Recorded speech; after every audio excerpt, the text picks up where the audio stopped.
ಚಿರತೆ. ನನ್ನ ಮೈ ತುಂಬ ಕಪ್ಪು ಕಂದು ಬಣ್ಣದ ಚುಕ್ಕೆಗಳಿರುತ್ತವೆ. ನನ್ನ ಕಾಲುಗಳು ಬಹಳ ಬಲಿಷ್ಠ. ಎಷ್ಟು ಬಲಿಷ್ಠವೆಂದರೆ ಜಿಂಕೆಯಷ್ಟು ದೊಡ್ಡ ಪ್ರಾಣಿಗಳನ್ನು ಎಳೆದುಕೊಂಡು ಹೋಗಿ ನನಗೆ ಸಮಯ ಸಿಕ್ಕಾಗ ತಿನ್ನುತ್ತೇನೆ. ಈ ರೀತಿ ನನ್ನ ಆಹಾರ ಬೇರೆ ಪ್ರಾಣಿಗಳಿಗೆ ಸಿಗದ ಹಾಗೆ ಎಚ್ಚರಿಕೆ ವಹಿಸುತ್ತೇನೆ.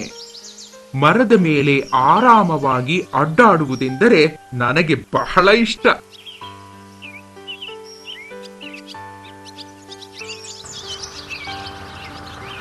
ಸಿಂಹ. ನಾನು ಸಿಂಹ. ನಾನು ಬಹಳ ಬಲಶಾಲಿಯೂ ದೊಡ್ಡದಾಗಿಯೂ ಗಂಭೀರವಾಗಿ ಇರುವುದರಿಂದ ಜನ ನನ್ನನ್ನು ಮೃಗರಾಜ ಎಂದು ಕರೆಯುತ್ತಾರೆ. ನನ್ನ ಕಾಲುಗಳು ಹಾಗೂ ಪಂಜುಗಳು ಬಹಳ ಬಲಿಷ್ಠ. ಜೊತೆಗೆ ಉದ್ದನೆಯ ಮೊನಚಾದ ಹಲ್ಲುಗಳಿವೆ. ನಾನು ಊಟಕ್ಕೆ ಬೇರೆ ಪ್ರಾಣಿಗಳನ್ನು ತಿನ್ನುತ್ತೇನೆ. ನನ್ನ ಕುಟುಂಬದ ಸದಸ್ಯರ ಜೊತೆ ಕಾಲ ಕಳೆಯುವುದೆಂದರೆ ನನಗೆ ಇಷ್ಟ.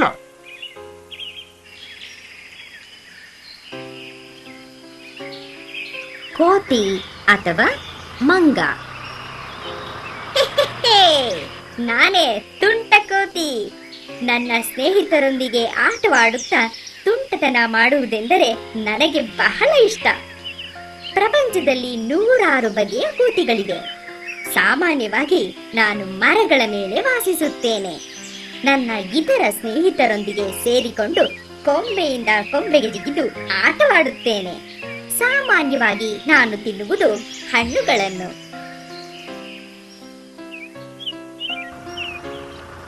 ಪಾಂಡ. ಕಪ್ಪು ಬಿಳುಪಿನ ಕರಡಿ ಎಂದರೆ ನಾನೇ. ನಾನು ಚೀನಾದಲ್ಲಿ ವಾಸಿಸುತ್ತೇನೆ. ಎಳೆ ಬಿದಿರನ್ನು ತಿನ್ನುವುದೆಂದರೆ ನನಗೆ ಬಹಳ ಇಷ್ಟ. ಈಗ ನನ್ನ ಸಂತತಿಯವರು ಬಹಳ ಕಡಿಮೆಯಾಗಿ ಬಿಟ್ಟಿದ್ದಾರೆ. ನನ್ನ ಬಗ್ಗೆ ಇತರರಿಗೆ ತಿಳಿಸಿ ನನ್ನ ಸಂತತಿಯನ್ನು ಕಾಪಾಡಲು ತಿಳಿಸಿ ದಯವಿಟ್ಟು. ನಾನು ನೋಡಲು ಬಹಳ ಮುದ್ದಾಗಿದ್ದೇನೆ.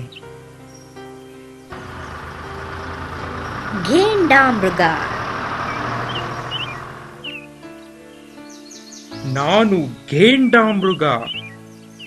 ನಾನು ಬಹಳ ಬಲಿಷ್ಠ. ಹೆಚ್ಚಾಗಿ ಹುಲ್ಲು ಹಾಗೂ ಬೆರ್ರಿ ಹಣ್ಣು ತಿನ್ನುತ್ತೇನೆ. ನನಗೆ ಕಣ್ಣು ಸ್ವಲ್ಪ ಸರಿಯಾಗಿ ಕಾಣುವುದಿಲ್ಲ. ಯಾರಾದರೂ ನನಗೆ ಕೋಪ ಬರಿಸಿದರೆ ನನ್ನ ಚೂಪಾದ ಕೊಂಬನ್ನು ತೋರಿಸುತ್ತಾ ವೇಗದಿಂದ ಅವರ ಕಡೆ ಮುನ್ನುಗ್ಗುತ್ತೇನೆ.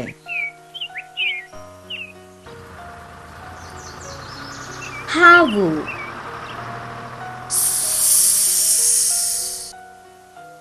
ನನ್ನ ಗಮನವಿಟ್ಟು ನೋಡಿ. ನನಗೆ ಕಾಲುಗಳೇ ಇಲ್ಲ. ದೇಹ ಮಾತ್ರ ಬಹಳ ಉದ್ದ.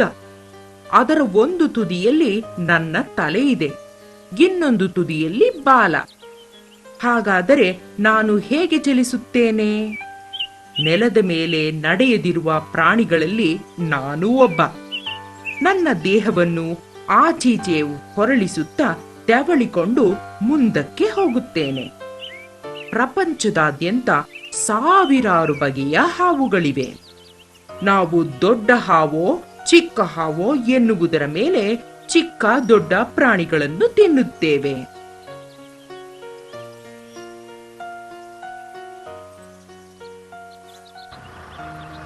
ಹುಲಿ. ಹೇ ಮಕ್ಕಳೇ, ನನ್ನನ್ನು ಹುಲಿ ಎಂದು ಕರೆಯುತ್ತಾರೆ. ನಾನು ಪ್ರಪಂಚದಲ್ಲಿರುವ ಅತಿ ದೊಡ್ಡ ಬೆಕ್ಕು ಗೊತ್ತೇ? ನನ್ನ ಸುಂದರವಾದ ಪಟ್ಟಿಗಳಿರುವ ಚರ್ಮವೆಂದರೆ ನನಗೆ ಪ್ರೀತಿ. ನಾನು ಬಹಳ ದೊಡ್ಡದಾದ ಹಾಗೂ ಬಲಿಷ್ಠವಾದ ಭೂಮಿಯ ಮೇಲೆ ವಾಸಿಸುವ ಪ್ರಾಣಿ. ನಾನು ಚಿಕ್ಕ ಹಾಗೂ ದೊಡ್ಡ ಪ್ರಾಣಿಗಳನ್ನು ತಿನ್ನುತ್ತೇನೆ. ನನಗೆ ಬಿಡುವಿರುವ ಸಮಯದಲ್ಲಿ ನೀರಿನಲ್ಲಿ ಮಲಗಿರಲು ಇಷ್ಟ. ಆಗಬೇಕಾದರೆ ನೀವು ನನ್ನ ಚಿತ್ರ ತೆಗೆದುಕೊಳ್ಳಬಹುದು, ಆದರೆ ಸದ್ದು ಮಾಡಬೇಡಿ.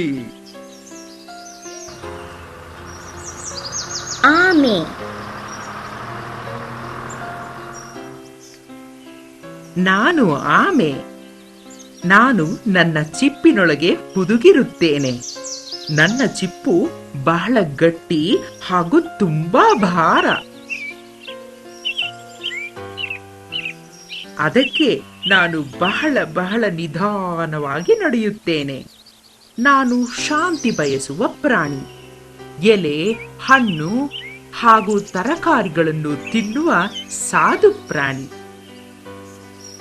ಹಾಗಾದ್ರೆ ಬೇರೆ ಪ್ರಾಣಿಗಳು ನನ್ನ ಮೇಲೆ ದಾಳಿ ಮಾಡಲು ಬಂದರೆ ನಾನೇನು ಮಾಡುತ್ತೇನೆ ಎಂದು ಕೇಳುವಿರಾ? ತಕ್ಷಣ ನನ್ನ ತಲೆ ಕಾಲುಗಳನ್ನು ಚಿಪ್ಪಿನೊಳಗೆ ಸೇರಿಸಿಕೊಂಡು ಬಿಡುತ್ತೇನೆ. ತೋಳ. ನಾನು ತೋಳ. ಸ್ವಲ್ಪ ನಿಮ್ಮ ಸಾಕು ನಾಯಿ ತರಹ ಕಾಣಿಸುತ್ತೇನೆ. ಆದರೆ ನಾಯಿಗಿಂತ ಸ್ವಲ್ಪ ದೊಡ್ಡವನು ಹಾಗೂ ಬಲಿಷ್ಠ ಕೂಡ. ನಾನು ಸಾಮಾನ್ಯವಾಗಿ ನನ್ನ ಕುಟುಂಬ ಹಾಗೂ ಗೆಳೆಯರ ಜೊತೆಗೂಡಿ ಬೇಟೆಯಾಡುತ್ತೇನೆ. ನಾನು ನೋಡಲು ನಾಯಿ ತರಹ ಇರಬಹುದು, ಹಾಗೆಂದು ನನ್ನನ್ನು ಸಾಕಿಕೊಳ್ಳಲು ಮುದ್ದಿಸಲು ಸಾಧ್ಯವಿಲ್ಲ. ಜೀಬ್ರಾ. ಓಹೋಯ್, ನಾನು ಆಫ್ರಿಕಾದಿಂದ ಬಂದ ಜೀಬ್ರಾ. ಕಪ್ಪು ಪಟ್ಟಿಗಳಿರುವ ಬಿಳಿ ಕುದುರೆಯ ಹಾಗೆ ಕಾಣುತ್ತೇನೆ. ನನಗೆ ಬಹಳ ಚೆನ್ನಾಗಿ ಕಾಣಿಸುತ್ತದೆ ಮತ್ತು ಕೇಳಿಸುತ್ತದೆ. ಇದರಿಂದಾಗಿ ನನ್ನನ್ನು ತಿನ್ನಲು ಬರುವ ಪ್ರಾಣಿಗಳ ಬಗ್ಗೆ ನನಗೆ ಬೇಗನೆ ಗೊತ್ತಾಗಿ ಬಿಡುತ್ತದೆ. ನಾನು ಬಹಳ ವೇಗವಾಗಿ ಓಡಬಲ್ಲೆನಾದ್ದರಿಂದ ಸಾಮಾನ್ಯವಾಗಿ ತಪ್ಪಿಸಿಕೊಂಡು ಬಿಡುತ್ತೇನೆ. ನನಗೆ ಬಹಳ ಸಮೀಪ ಬಂದರೆ ಜಾಡಿಸಿ ಒದೆಯುತ್ತೇನೆ. ಅಂದಹಾಗೆ ನಾನು ತಿನ್ನುವುದು ಹುಲ್ಲು ಮಾತ್ರ.